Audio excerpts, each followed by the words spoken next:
بسم اللہ الرحمن الرحیم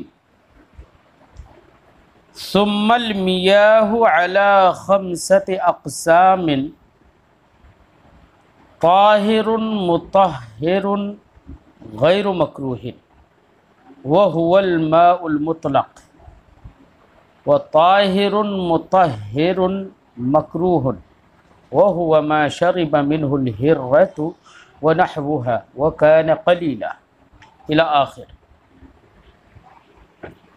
صاحب کتاب نے اس سے پہلے پانی کے اقسام بیان کیے تھے،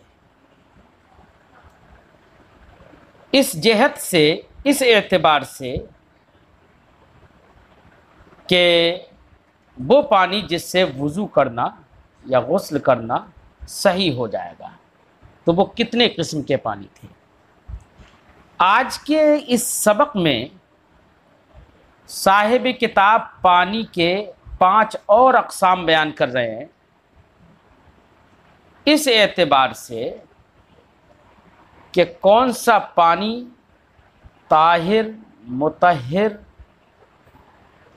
اور مکروہ ہے، کون سا طاہر، مطہر، غیر مکروہ ہے، یعنی کس سے وضو کرنا، اگر وضو کیا جائے تو وضو صحیح ہو جائے گا، کوئی کراہت نہیں ہوگی، کون سا ایسا پانی ہوگا جس سے وضو کیا جائے، ہوگا تو پانی ہی لیکن وضو کیا جائے تو وضو ہی نہ ہو، کون سا ایسا پانی ہے کہ ہوگا پانی ہی لیکن وضو کیا جائے تو اس کا استعمال کرنا مکروہ ہو۔ تو اس جہت سے مطلب پانی ہی ہے، کوئی اور چیز نہیں، تو اسی پانی کی 5 قسمیں اس کے حکم کے اعتبار سے، کس کے اعتبار سے؟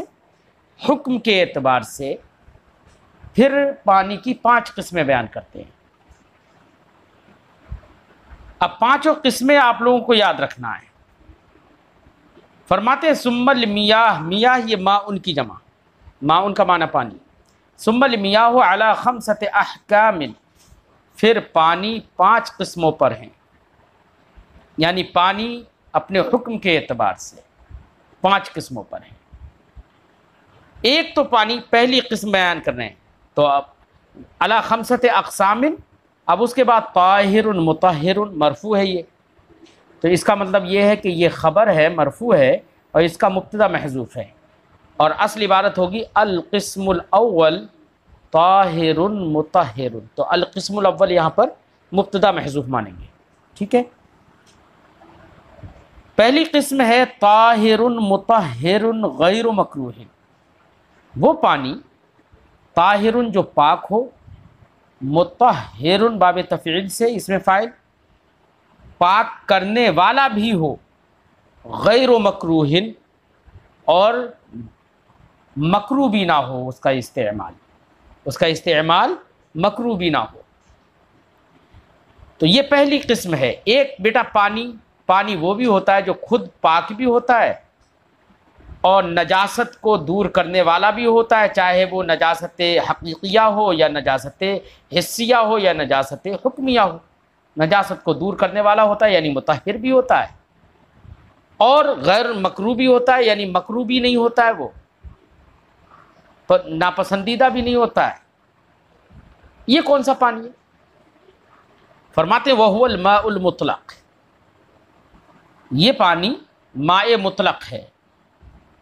ماء مطلق یعنی جب پانی بولا جائے یا عربی زبان میں ماء بولا جائے تو جس کی طرف ذہن جاتا ہے اسی کو بیٹا ماء مطلق کہتے ہیں۔ بیٹا میں نے آپ سے کہا پانی کی ضرورت ہے، تو آپ کا ذہن کیا کولڈ ڈرنک کی طرف جائے گا؟ کیا آپ کا ذہن انار، انگور یا کسی اور چیز کے جوس کی طرف جائے گا؟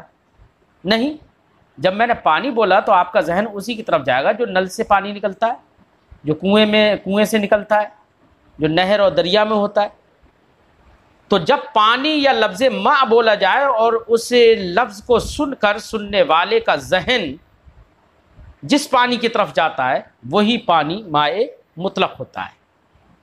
بات سمجھ میں آ گئی؟ تو طاہر، مطہر، غیر مکروہ یہ وہ پانی ہے جس کو مائع مطلق کہتے ہیں، پہلی قسم ہو گئی۔ وطاہر مطہر مکروہ، اور دوسری قسم ہے وہ پانی جو خود پاک ہے اور پاک کرنے والا بھی ہے، مطہر بھی ہے، یعنی اس نجاست حسیہ یا حکمیہ کو دور کرنے والا بھی ہے۔ نجاست حقیقیہ حسیہ، مثال کے طور پر نجاست آپ کے کپڑے پر لگی ہوئی ہے، گندگی لگی ہوئی ہے یا جسم پر لگی ہوئی ہے، آپ نے اس کو پانی سے صاف کیا، وہ صاف ہو گئی، وہ نظر آ رہی تھی۔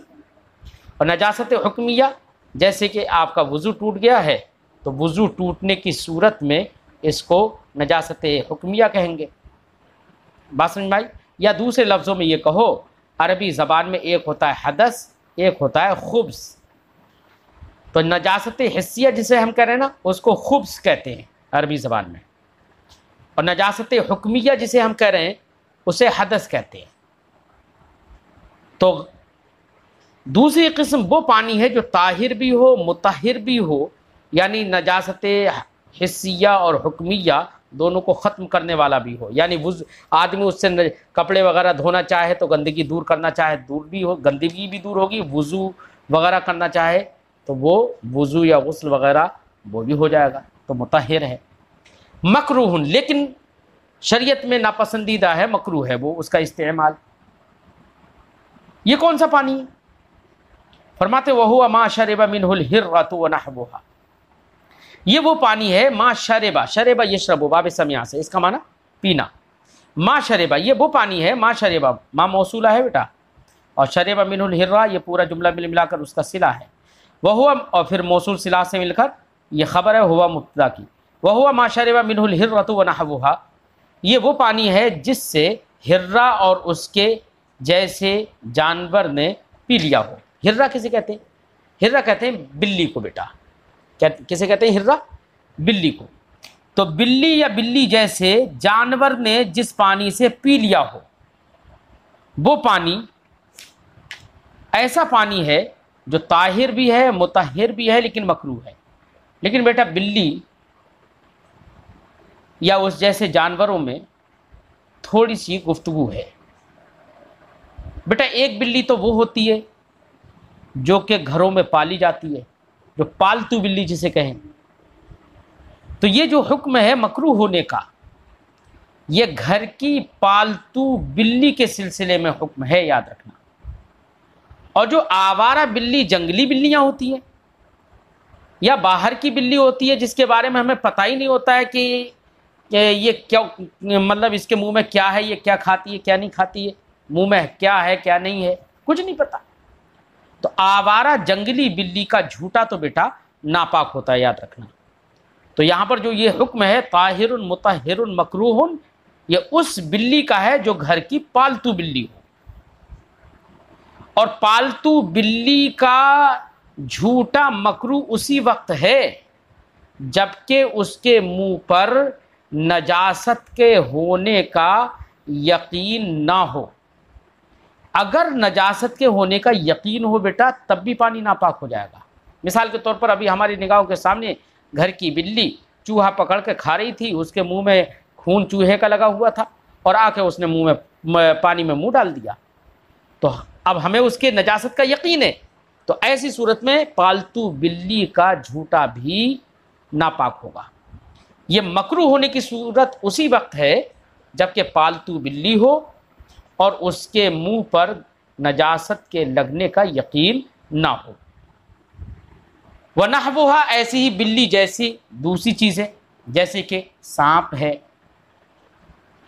چوہا ہے، بچھو ہے،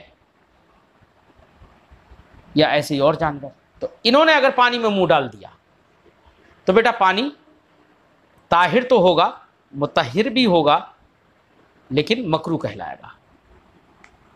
وَكَانَ قَلِيلًا، اور یہ پانی قلیل ہو، کیا ہو؟ قلیل ہو۔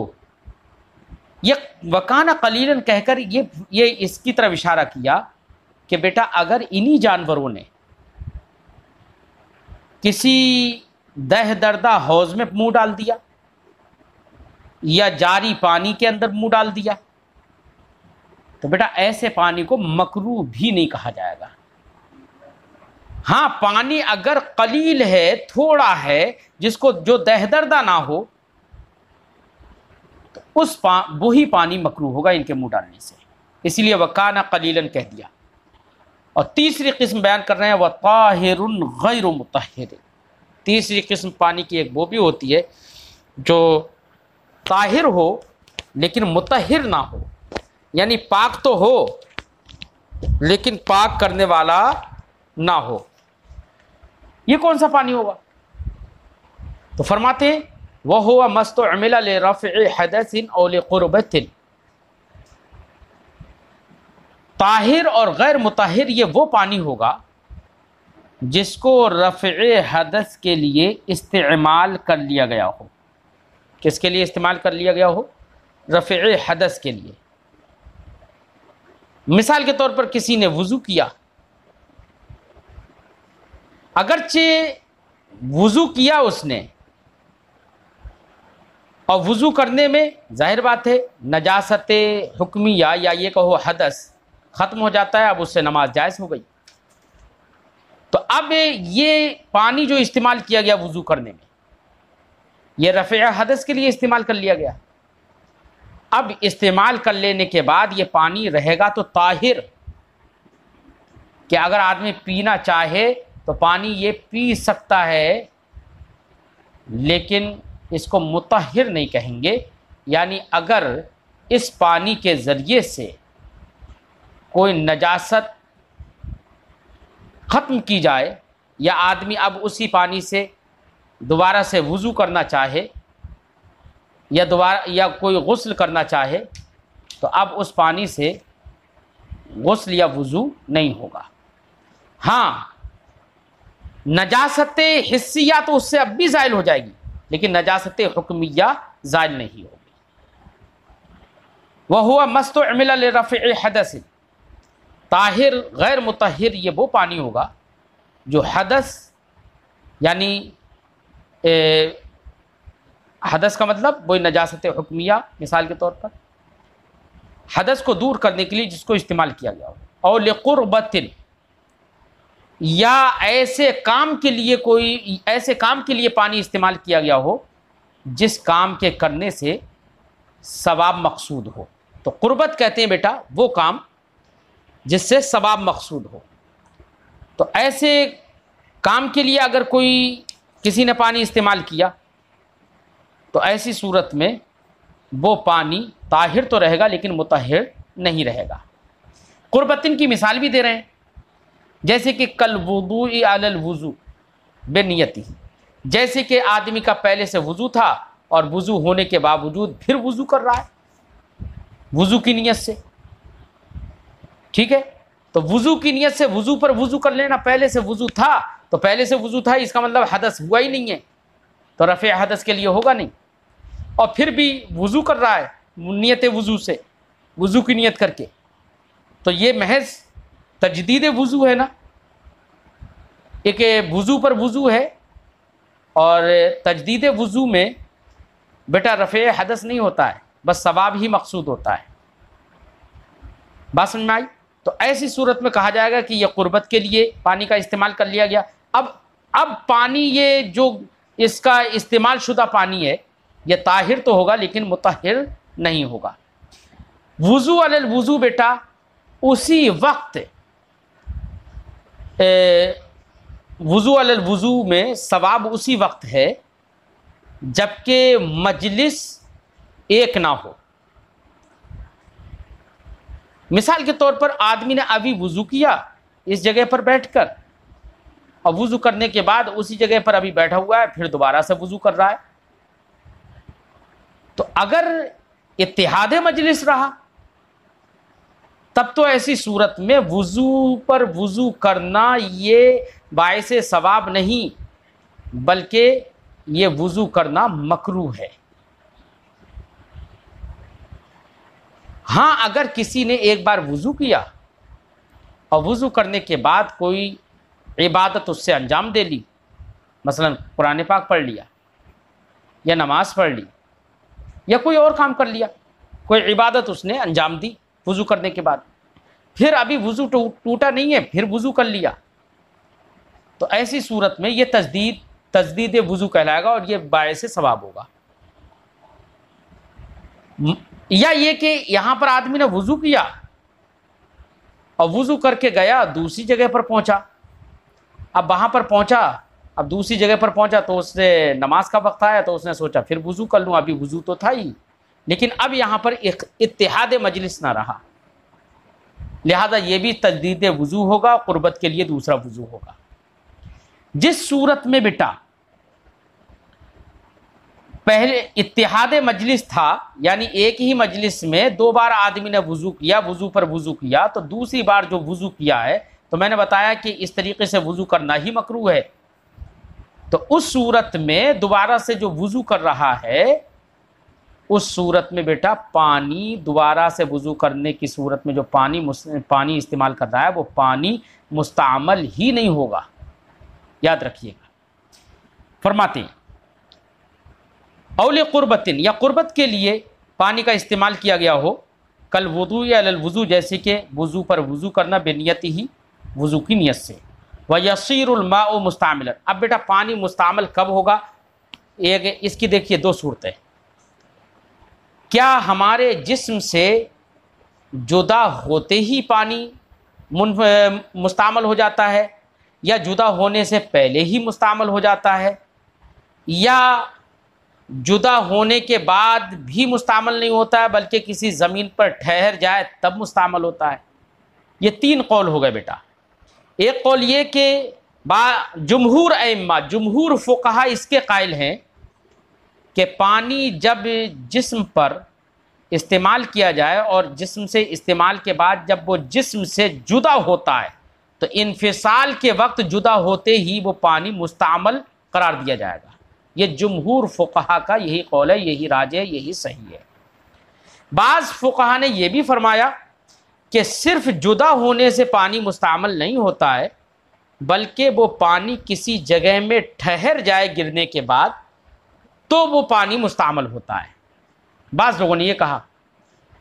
اب یہ دونوں قولوں کا ثمرہ اختلاف اس صورت میں ظاہر ہوگا، مثال کے طور پر آپ وضو کر رہے ہیں اور وضو کرنے کے بعد آپ کے جسم سے پانی گرا، مثلا چھت پر بیٹھ کر آپ وضو کر رہے ہیں پرنالے کے پاس یا آپ کے چھت کے چھجے کے پاس، جس سے آپ کا پانی کسی مطلب اوپر سے گرے اور وہ نیچے ہوا میں نیچے تک آئے، کسی زمین پر نہ گرے وہاں پر پانی، اور نیچے کوئی آدمی غسل کرے اسی پانی سے، یا نیچے کوئی آدمی اسی پانی سے وضو کرے آپ کے اوپر سے جو گرایا ہوا پانی، کیونکہ وہ پانی آپ کے بدن سے تو جدا ہو گیا لیکن ابھی کسی جگہ ٹھہرا نہیں ہے، ابھی ہوا ہی میں ہے، اور نیچے آدمی پھر اسی سے وضو کرے گرتے ہوئے پانی سے، تو کیا اس کا وضو ہوگا یا نہیں ہوگا؟ تو جنہوں نے یہ کہا جمہور فقہا نے کہ انفصال کے وقت ہی پانی، صرف جدا ہوتے ہی پانی مستعمل ہو جاتا ہے، تو ان کے نزدیک تو یہ پانی مستعمل ہو گیا، اب یہ پانی مطہر ہی نہیں رہا، لہٰذا وضو نہیں ہوگا اس شخص کا جو نیچے وضو کر رہا ہے۔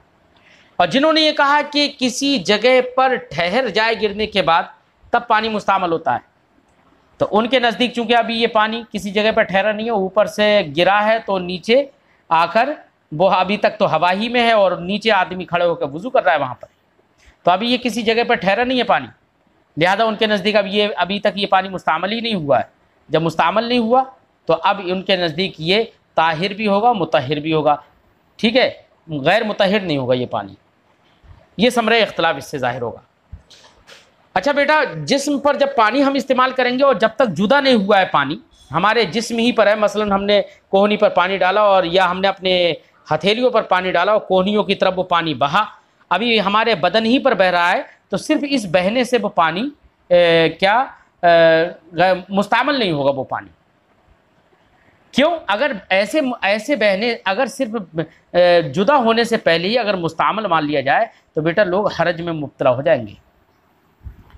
چلیے خیر، تو صاحب کتاب اب اسی مسئلے کو بیان کر رہے ہیں، فرماتے ہیں وَيَصِيرُ الْمَاءُ مُسْتَعْمَلًا بِمُجَرَّدِ انفصالِهِ، پانی مستعمل ہو جاتا ہے بمجرد انفصالہ عن الجسد، جسد کا معنی جسم، انفصال کا معنی جدا ہونا، مجرد کا معنی صرف، بمجرد انفصالی عن الجسد، جسم سے صرف جدا، صرف کا ترجمہ مت لگاؤ بلکہ ہم کہیں گے جسم سے جدا ہوتے ہی پانی مستعمل ہو جاتا ہے، جسم سے جدا ہونے ہی سے، ٹھیک۔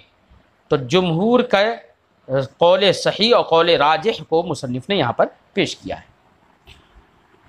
اب آگے فرماتے ہیں ولا یجوز بماء الشجر، اور جائز نہیں ہے ماء شجر سے، ماء ثمر سے، ولو خرج بنفسه من غیر عصر فی الازہر، ولا یجوز بماء شجر۔ اب بیچ میں کچھ مسائل اور ذکر کر رہے ہیں، فرماتے ہیں کہ وضو کرنا یہ جائز نہیں ہے بماء شجر، درخت کے پانی سے۔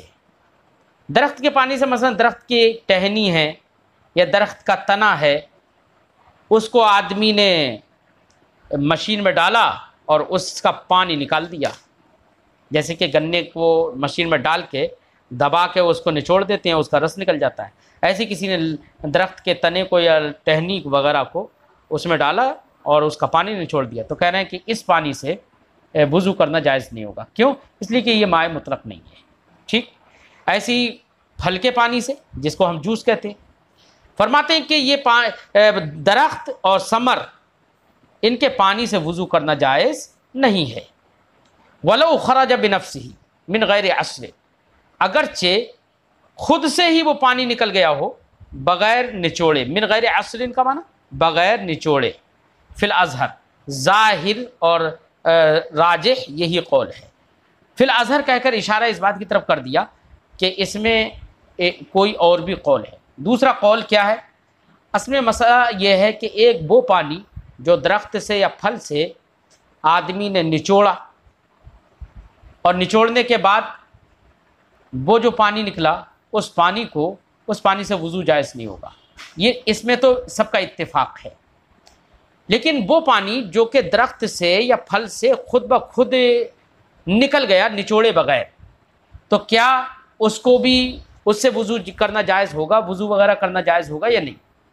تو بعض لوگوں نے یہ کہا کہ اس سے وضو کرنا جائز ہوگا، وہ بغیر نچوڑے نکلا ہے تو اس کو نچوڑنے کی بنا، اگر نچوڑتا وہ تب تو اس کے اندر مطلب کچھ بدلاؤ ہوتا، تغیر ہوتا، لیکن بغیر نچوڑے جو پانی ٹپک جاتا ہے اس میں کوئی بدلاؤ نہیں ہوتا ہے، کوئی تغیر نہیں ہوتا ہے اس میں، اس لیے بعض لوگوں نے یہ کہا کہ اس سے وضو کرنا جائز ہوگا۔ لیکن اظہر اور راجح قول یہی ہے کہ بغیر نچوڑے جو پانی ٹپک جاتا ہے اس سے بھی وضو کرنا جائز نہیں ہوگا، اس لیے فی الاظہر کہہ دیا۔ ولا بماء زال طبعہ بالطبخ، ایسی فرماتے ہیں کہ ایسی ہی وضو جائز نہیں ہوگا اس پانی سے، بماء اس پانی سے، زال طبعہ جس پانی کی طبعیت زائل ہو گئی ہو، جس پانی کی طبعیت زائل ہو گئی ہو، بالطبخ اس پانی میں کوئی چیز پکانے کے ذریعے سے۔ مثال کے طور پر پانی ہے اور پانی میں آپ نے دال ڈال کے پکا دی، اب ظاہر بات ہے وہ پانی گاڑھا ہو جائے گا، تو جیسا بہتا تھا ویسا وہ بہے گا نہیں، جتنا پتلا تھا، جتنا باریک تھا کہ اگر کسی کپڑے میں دبیز اور موٹے کپڑے میں بھی ڈال دو تب بھی وہ نچڑنے لگے گا، ایسا تھا پہلے۔ لیکن اب اگر آپ نے کوئی چیز پکا کے اس میں اور پکا لی اور وہ پانی گاڑھا پڑ گیا، تو پانی کی طبعیت جو رقت یعنی باریک ہونا، پتلا ہونا اور بہنا جو ہے وہ ختم ہو جائے گی۔ لہذا کوئی چیز پانی میں پکائی اور وہ اس کی طبعیت ختم ہو گئی پانی کی، اور پانی کی طبعیت کیا ہے؟ رقت اور سیلان، یعنی پتلا پن اور بہاؤ۔ تو بہنا اور پتلا پن اگر اس کا ختم ہو گیا تو بیٹا وہ اس پانی سے وضو کرنا جائز نہیں ہوگا۔ بالطبخی کی قید یہ اس لیے لگا دی، اگر کسی نے پانی میں دال وغیرہ ڈالی یا کوئی اور چیز ڈالی جس کی وجہ سے، یا پتے ہی ڈال دیے جیسے بیری کے پتے ہیں یا کسی اور چیز کے پتے ہیں، ایسے ڈال دیے، تو اگرچہ اس کا رنگ چاہے بدل جائے پانی کا، ایسا ہو سکتا ہے کہ رنگ بدل جائے پتے ڈالنے سے، لیکن رقت و سیلان جو کہ پانی کی طبعیت ہے، وہ رقت و سیلان اس کا زائل نہیں ہوگا، اس کی طبعیت زائل نہیں ہوگی، لہذا اس پانی سے وضو کرنا جائز ہوگا، اس لیے بالطبقی کی بتا رہے ہیں، قید لگا دی۔ فرماتے ہیں وہ بماء ولا بماء، اور اس پانی سے بھی وضو کرنا جائز نہیں ہوگا، زال طبعہ بالطبخی، جس کی طبعیت زائل ہو گئی ہو۔ طبعیت کا مطلب وہی رقت اور سیلان، یعنی پتلا پن اور بہنا، جس کی طبعیت زائل ہو گئی ہو بالطبخی، کوئی چیز اس میں پکا لینے کی وجہ سے، اور بغلبت غیرہ، یا کسی غیر کے اس پر غلبہ کرنے کی وجہ سے، کوئی دوسری چیز اس میں ڈال دی اور اس مقدار میں ڈال دی کہ وہ دوسری چیز اس پر غالب آ گئی۔ مثال کے طور پر آدمی نے شکر ڈالی پانی میں اور اس مقدار میں ڈال دی کہ اب وہ شکر پانی پر غالب آ گئی،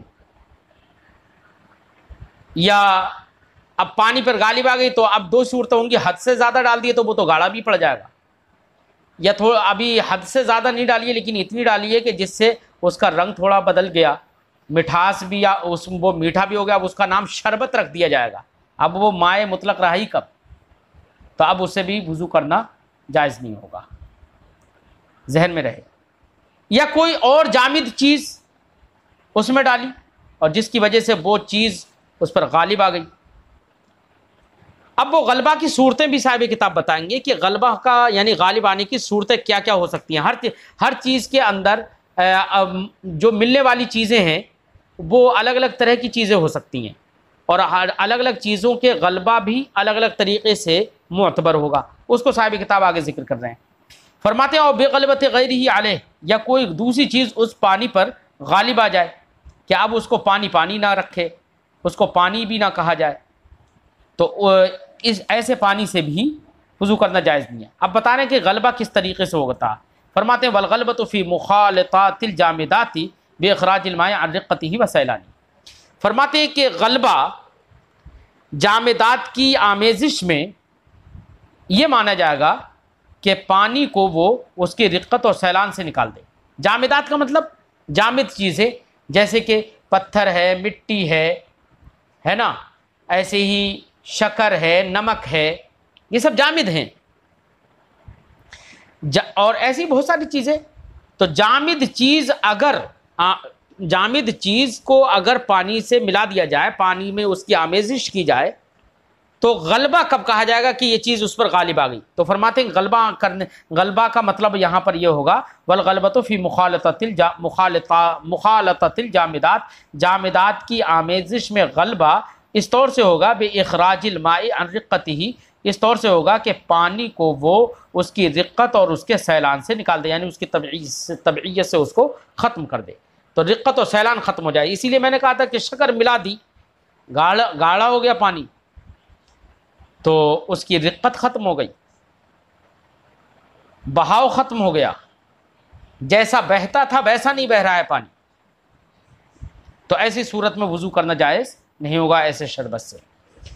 ولا يضر تغیر اوصافه كلها، ہاں فرماتے ہیں کہ جامدات کی اگر آمیزش ہے تو غلبہ تبھی مانا جائے گا جبکہ رقت و سیلان سے اس کو خارج کر دے، اس سے غلبہ نہیں مانا جائے گا کہ اس کے اوصاف بدل جائیں۔ اوصاف اگرچہ بدل جائیں، مثلا پانی کو صاف و شفاف تھا، اس کے اندر کوئی بو نہیں تھی لیکن بو آ گئی، کوئی رنگ نہیں تھا رنگ آ گیا، یا کوئی اس میں ذائقہ نہیں تھا اور یا پانی کے اپنا ذائقہ جو تھا اس ذائقے سے علاوہ دوسرا ذائقہ آ گیا، تو اوصاف بدل گئے پانی کے۔ لیکن جامد چیز کے ملنے سے اگر اوصاف بدلے ہیں، چاہے سارے اوصاف بدل گئے، لیکن جامد طاہر چیز اگر مل گئی ہے تو اس بنا پر اس سے وضو کرنا جائز نہ ہو، یہ قول نہیں کیا جا سکتا۔ کیوں؟ اس لیے کہ سارے اوصاف کا بدل جانا بھی جامدات کی مخالطت کرنے کی بنا پر یہ نقصان نہیں دے گا، یعنی اس سے وضو کرنا جائز رہے گا۔ کب وضو کرنا جائز نہیں رہے گا؟ جبکہ رقت و سیلان سے اس کو خارج کر دے۔ اسی لیے صاحب کتاب نے فرمایا ولا یضر تغیر اوصافه كلها، اس کے سارے اوصاف کا بدل جانا نقصان نہیں دے گا، اور نہیں کہا جائے گا کہ غلبہ ہو گیا۔ غلبہ اسی صورت میں کہا جائے گا جبکہ رقت و سیلان سے نکال دے۔ فرماتے ہیں ولا یضر تغیر اوصافہ کلھا، اس کے سارے اوصاف کا بدل جانا، کس کی بنا پر؟ بے جامد، جامد کی بنا پر سارے اوصاف کا بدل جانا، لا یضر، نقصان نہیں دے گا۔ مثال کے طور پر زعفران، جیسے کہ زعفران ہے، وفاکہۃ، میوہ ہے، وبرق، پتا ہے، شجر، وبرق شجر، اور درخت کا پتا ہے، یہ چیزیں پانی میں ڈال دیں، اس کا رنگ بدل گیا، بو بدل گئی، ذائقہ بدل گیا، لیکن رقت و سیلان سے اس نے خارج نہیں کیا، تو اب یہ اوصاف کا بدل جانا نقصان دہ نہیں ہوگا۔ یہ تو جامدات کا، اگر جامدات کی آمیزش ہو تو غلبہ کا مطلب ہے رقت و سیلان سے خارج کر دینا پانی کو۔ فرماتے ہیں والغلبۃ فی المائعات بظہور وصف واحد من مائع لہ وصفان۔ فرماتے ہیں کہ غلبہ مائعات میں، مائعات یہ مائعتن کی جمع ہے، کس کی جمع ہے؟ مائعتن، عین سے مائعتن، اس کا معنی ہوتا ہے بہنے والی چیز۔ یعنی مسئلہ یہ بتا رہے ہیں کہ بہنے والی چیز، اگر پانی میں کوئی چیز مل گئی، بہنے والی چیز، مثال کے طور پر دودھ ہے، عطر ہے نا، تیل ہے، یا کہ ایسی کوئی اور چیز بہنے والی چیز ہو، بہنے والی چیز اگر پانی میں مل گئی تو بھیا بہے گی، بہنے والی، مثلا دودھ ہے، وہ تو ویسے ہی پتلا ہوتا ہے، دودھ ہی ہے، وہ پانی میں مل گیا، تو کب کہا جائے گا کہ یہاں پر غلبہ ہو گیا؟ تو کہہ رہے ہیں کہ اب یہاں پر رقت و سیلان سے تو وہ خارج نہیں کرے گا اسے، اب یہاں پر غلبہ کا مطلب، یہاں پر غلبہ اس صورت میں کہا جائے گا کہ اب یہ دیکھنا پڑے گا کہ اس کے وہ جو ملنے والی، بہنے والی جو چیز ہے جو ملی ہے، اس کے 2 وصف ہیں یا 3 وصف ہیں، یہ دیکھنا پڑے گا۔ اگر اس کے 2 وصف ہوں اور ایک وصف پانی میں ظاہر ہو گیا، 2 وصفوں میں سے کم ایک وصف ظاہر ہو گیا پانی میں، تو کہا جائے گا یہ چیز غالب آ گئی۔ اور اگر کسی چیز کے 3 وصف ہوں تو 3 وصفوں میں سے اگر 2 وصف ظاہر ہو گئے پانی کے اندر، تو کہا جائے گا کہ یہ چیز پانی پر غالب آ گئی، اور غالب آنے کی صورت میں اب اس سے وضو کرنا جائز نہیں رہے گا، اور جب تک غالب نہیں آئے گی اس وقت تک وضو کرنا جائز ہوگا۔ فرماتے ہیں والغلبۃ فی المائعات بظہور وصف واحد من مائع لہ وصفان فقط۔ فرماتے ہیں کہ مائعات بہنے والی چیزوں میں، چیزوں کے ملنے سے غلبہ ایک وصف کے ظاہر ہونے سے ہوگا، کس کے ایک وصف سے؟ من مائع، ایسی بہنے والی چیز کے ایک وصف سے، لہو وصفان، جس کے لیے 2 وصف ہوں، فقط صرف 2 وصف ہوں، تو ایک وصف اگر ظاہر ہو گیا ہے تو کہا جائے گا غلبہ ہو گیا۔ کاللبن، جیسے کہ دودھ، لہو اللون والطعم، دودھ کے لیے 2 وصف ہیں، ایک تو رنگ ہے اور دوسرا ذائقہ ہے۔ ولا رائحہ لہو، ولا رائحۃ لہو، اور دودھ کے لیے بو نہ ہو، دودھ کے لیے بو نہ ہو، ٹھیک ہے۔ تو اب اس کے 2 وصف ظاہر ہو گئے۔ بیٹا ہمیں تو ایسا لگتا ہے کہ ہمارے یہاں پر جو دودھ ہوتا ہے اس کی بو بھی ہوتی ہے نا؟ اگر ہو سکتا ہے کہ کوئی دودھ ایسا ہو کہ جس کے لیے رنگ اور ذائقہ ہو اور بو نہ ہو، لیکن ہمارے یہاں پر تو بو بھی ہوتی ہے، تو ہمارے یہاں پر تو دودھ جو ہے وہ 3 ہی وصف والا ہے، اور 3 وصف والے کے، اگر کوئی 3 وصف والی چیز، بہنے والی چیز اگر پانی میں مل رہی ہے تو اس کے وہ غلبہ تب اس صورت میں ہوگا جبکہ 2 وصف بدل جائیں، اس کے یا 2 وصف ظاہر ہو جائیں۔ فرماتے ہیں وہ بظہور وصفین، ایسی فرماتے ہیں کہ مائعات میں غلبہ 2 وصفوں کے ظاہر ہونے سے ہوگا، اس من مائع، اس سے بہنے والی چیز کے 2 وصفوں کے ظاہر ہونے سے ہوگا، لہو ثلاثہ، جس کے لیے 3 وصف ہوں، جیسے کہ کالخل، الخل کا معنی ہوتا ہے سرکہ، سرکہ میں بیٹا ایک رنگ ہوتا ہے، ایک ذائقہ ہوتا ہے، اور ایک بو بھی ہوتی ہے، تو اس کے اگر 2 وصف پانی میں، اب وہ گرا پانی میں، ملا پانی میں، اس کے 2 وصف ظاہر ہو گئے پانی کے اندر، تو کہا جائے گا کہ اس پر غلبہ ہو گیا، اور غلبہ ہونے کے بعد اب اس سے وضو کرنا جائز نہیں ہوگا۔ والغلبۃ فی المائع الذی لا وصف لہ، ایسی فرماتے ہیں کہ کبھی کبھی بہنے والی چیز ایسی بھی ہوتی ہے جس کے اندر کوئی وصف ہی نہیں ہوتا ہے، کوئی وصف ہی نہیں ہوتا ہے۔ اب اگر ایسی چیز پانی میں مل گئی تو ایسی صورت میں غلبہ کا قول کب کیا جائے گا؟ تو فرماتے ہیں کہ ایسی صورت میں غلبہ کا قول وزن کے ذریعے سے کیا جائے گا۔ اب رنگ وصف وغیرہ تو کچھ ہے نہیں اس میں، تو غلبہ کا قول کس طور پر کیا جائے گا؟ کب کیا جائے گا؟ وزن کے ذریعے سے کیا جائے گا، کہ اب وزن دیکھا جائے گا کہ جس سے پانی کے اندر مل رہا ہے، مثال کے طور پر مائع مستعمل ہے، وہ بھی پانی ہے، اب مائع مطلق کے اندر اس کو ملا دیا گیا، تو کب اس مائع مطلق سے وضو کرنا جائز ہوگا، کب نہیں؟ تو ہم کہیں گے کہ غلبہ اگر ہو گیا تو مائع مطلق سے وضو کرنا جائز نہیں ہوگا۔ اور غلبہ یہاں پر کیسے دیکھا جائے گا؟ تو غلبہ یہاں پر ایسے دیکھا جائے گا کہ اگر مائع مطلق 1 لوٹا تھا اور مائع مستعمل 1 لوٹا سے زیادہ تھا اور مل گیا، تو کہا جائے گا کہ یہ اس پر غالب آ گیا مائع مستعمل، لہذا اب اس سے وضو کرنا جائز نہیں ہوگا۔ اس کے برخلاف اس سے کم تھا، مثلا مائع مطلق تو 1 لوٹا تھا، مائع مستعمل 1 گلاس چھوٹا سا تھا اور وہ مل گیا، تو اب اس کو وہ خارج نہیں کرے گا، اور یہاں پر نہیں کہا جائے گا کہ یہ اس پر غالب ہے۔ فرماتے ہیں والغلبۃ فی الماء الذی، اس بہنے والی چیز میں غلبہ، الذی لا وصف لہ، جس کے لیے کوئی وصف ہی نہیں ہوتا ہے، کالماء المستعمل، جیسے کہ مائع مستعمل، وماء الورد المنقطع الرائحہ، ایسے ہی گلاب کا وہ پانی، المنقطع الرائحہ، جس کی بو ختم ہو گئی ہو، جس کی بو ختم ہو گئی ہو، تکون بالوزن، تو یہاں پر غلبہ کس کے ذریعے سے ہوگا؟ وزن کے ذریعے سے ہوگا۔ فَإِنِ اخْتَلَطَ رَطْلَانِ مِنَ الْمَاءِ الْمُسْتَعْمَلِ، لہذا اگر مائع مستعمل کے 2 رطل مختلط ہو گئے، رطل بیٹا یہ عربی زبان میں ایک پیمانہ ہے، سمجھے نہیں؟ تو اگر جیسے ہمارے یہاں پر بولا جاتا ہے نا کہ 1 لوٹا 2 لوٹا ہے نا، 1 مگا 2 مگا، ایسے عربی زبان میں رطل ایک پیمانہ تھا جس سے چیزوں کو ناپا جاتا تھا۔ فَإِنِ اخْتَلَطَ رَطْلَانِ مِنَ الْمَاءِ الْمُسْتَعْمَلِ، اگر مائع مستعمل کے 2 رطل مل گئے، بے رطل من المطلق، مائع مطلق کے 1 رطل میں، لا يجوز به الوضوء، تو اس سے وضو کرنا جائز نہیں ہوگا کیونکہ غلبہ ہو گیا۔ وبعکس ہی جازا، اور اس کا الٹا ہو تو جائز ہوگا وضو کرنا، یعنی مثلا مائع مطلق 2 رطل ہے اور مائع مستعمل 1 رطل ہے اور پھر وہ مل گیا تو اس سے وضو کرنا جائز ہوگا۔ اس سے ایک بات سمجھ میں آ گئی کہ ہمارے جسم سے وضو کرنے کے وقت میں کبھی کبھی ہم وضو کرتے ہیں اور ہم نے وضو کیا تو ہمارے جسم کے سے نکل کر منفصل ہو کر کبھی کبھی بوندیں ہمارے لوٹے میں گر جاتی ہیں، تو کیا اس لوٹے کے پانی سے وضو کرنا جائز ہوگا؟ بعض لوگ یہ سمجھتے ہیں کہ وضو کرنا جائز نہیں رہا اور اس لوٹے کو بہا دیتے ہیں، پھینک دیتے ہیں، وہ غلط کرتے ہیں۔